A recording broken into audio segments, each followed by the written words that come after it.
So what are some of the important features that you're going to find on your platform? And when I say that, it could be Zoom, Google Meet, could be WebEx, whatever you're using. They're all going to have similar features. It's just a matter of finding them. So today I'm showing you on Zoom because that's what I usually use.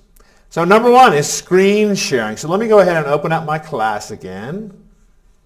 So if I want to share my screen, oops, I'm going to click here.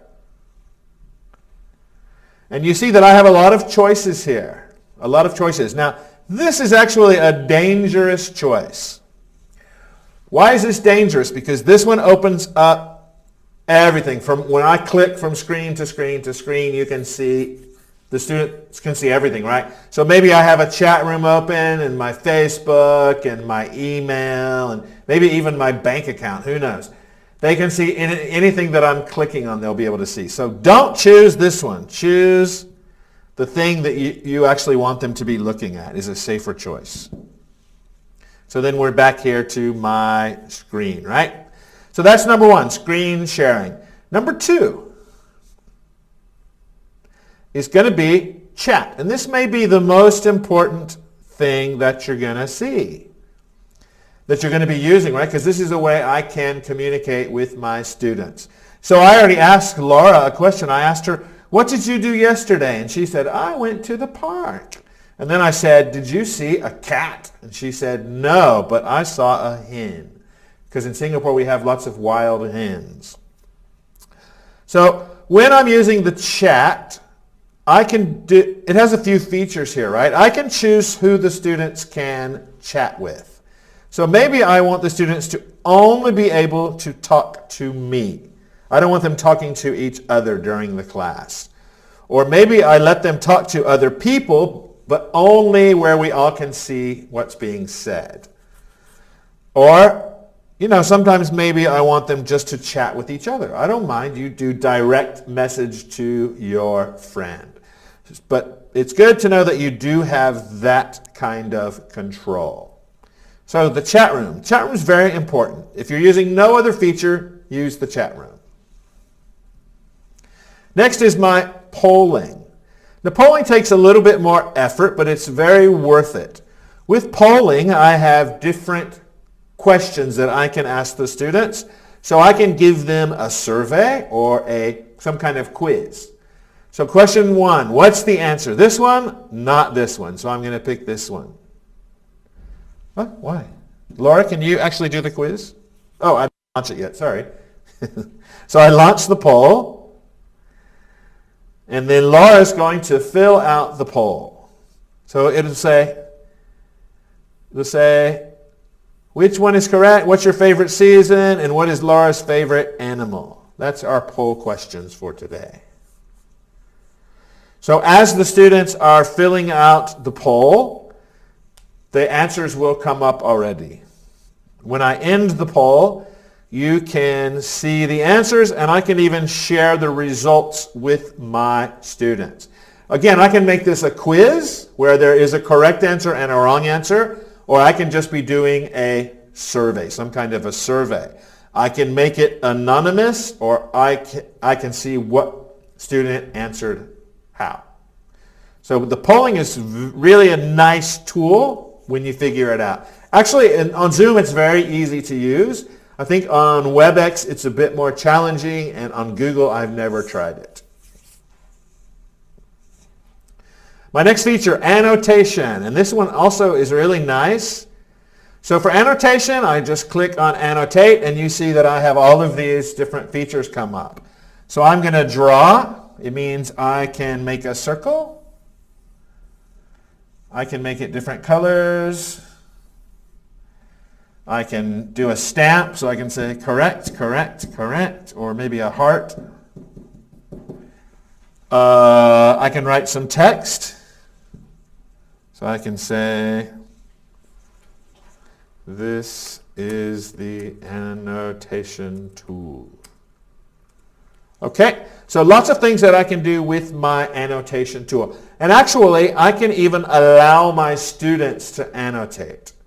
So actually, you can have all of the students annotating at the same time, though this might be a bit crazy. You can also control who's doing the annotation. Okay. So if I want to use something like the annotation tool, I can also use the whiteboard. Whoops. My whiteboard feature is here. With the whiteboard, the annotation automatically comes up and you can write something. Or you can, do the same kind of thing that you were doing before. Make some kind of table or a chart. You can even save your annotation, your writing or whatever for later. Okay, let's close the whiteboard. Whoops. Stop share. Uh-oh. I stopped my screen share as well. Okay, so now I'm back to my screen. So that is the annotation and the whiteboard. So annotation can be nice because you can get students to do some of the work on screen. So they can put the right answers, or they can do some ticks, or whatever you want them to do. Same as if they were coming to the front of the class and doing the work. The last tool I'm going to talk about is the breakout room. Breakout room is great because you can actually get your students to go into another room and communicate with each other. So I can, in Zoom, I can create up to 50 breakout rooms.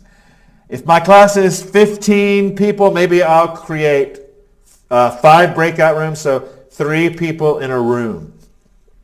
If you assign automatically, it means students will automatically be put into a room. This is the easiest.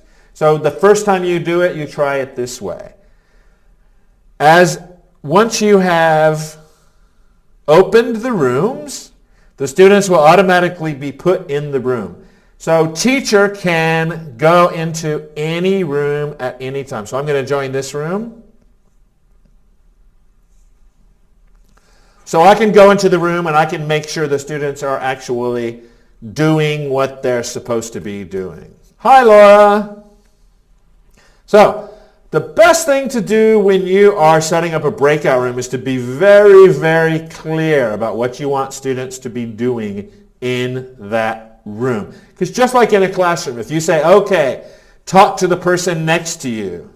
If you don't say talk about what are they going to do? They're going to talk about, what they saw on TV last night, or a game they're playing, or cats, whatever it is that they want to talk about. Thank you, Laura. So be very clear what you should be doing in that room.